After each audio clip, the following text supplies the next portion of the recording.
If we look at the various fields of human knowledge, from physics to biology to psychology, sociology, theology, and religion, certain broad, general themes emerge, about which there is actually very little disagreement.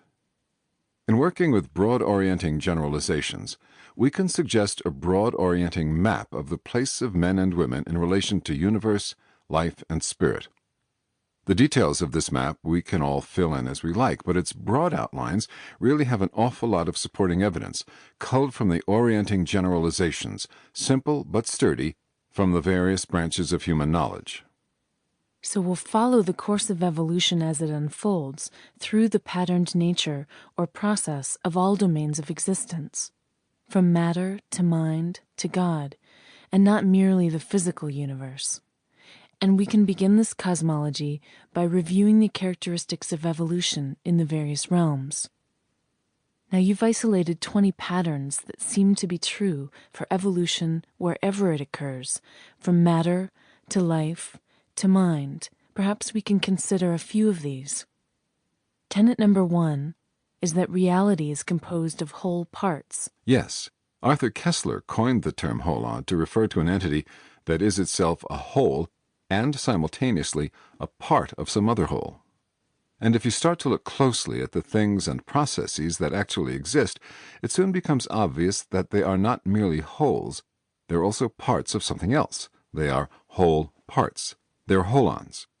For instance, a whole atom is part of a whole molecule, and the whole molecule is part of a whole cell, and the whole cell is part of a whole organism, and so on. Each of these entities is neither a whole nor a part, but a whole part, a holon.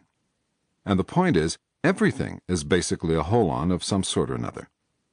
There is a 2,000-year-old philosophical squabble between atomists and holists. Which is ultimately real, the whole or the part? And the answer is neither, or both, if you prefer. There are only whole parts. Even the whole of the cosmos is simply a part of the next moment's whole, indefinitely. At no point do we have the whole, because there is no whole. There are only whole parts forever. So the first tenet says that reality is composed neither of things nor processes, neither wholes nor parts, but whole parts, or holons.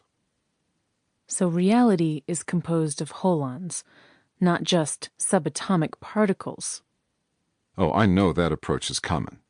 But it's really a profoundly reductionistic approach, because it's going to privilege the material, physical universe, and then everything else, from life to mind to spirit, has to be derived from subatomic particles, and this will never, never work. But notice, a subatomic particle is itself a holon, and so is a cell, and so is a symbol, and an image, and a concept. What all of those entities are, before they are anything else, is a holon. So the world is not composed of atoms, or symbols, or cells, or concepts. It's composed of holons. And since the cosmos is composed of holons, then if we look at what all holons have in common, then we can begin to see what evolution in all the various domains has in common, how they all unfold, the common patterns they all display. So what all holons have in common, that's how you arrive at the 5 tenets? That's right.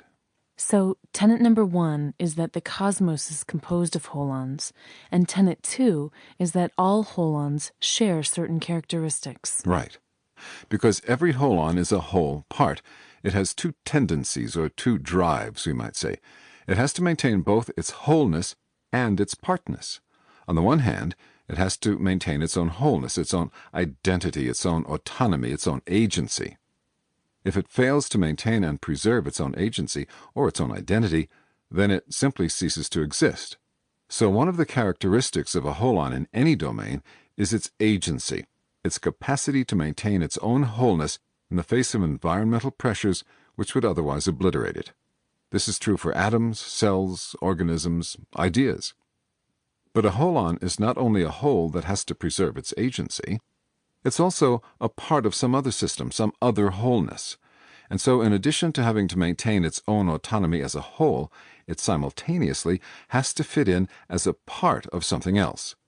Its own existence depends upon its capacity to fit into its environment, and this is true from atoms to molecules to animals to humans.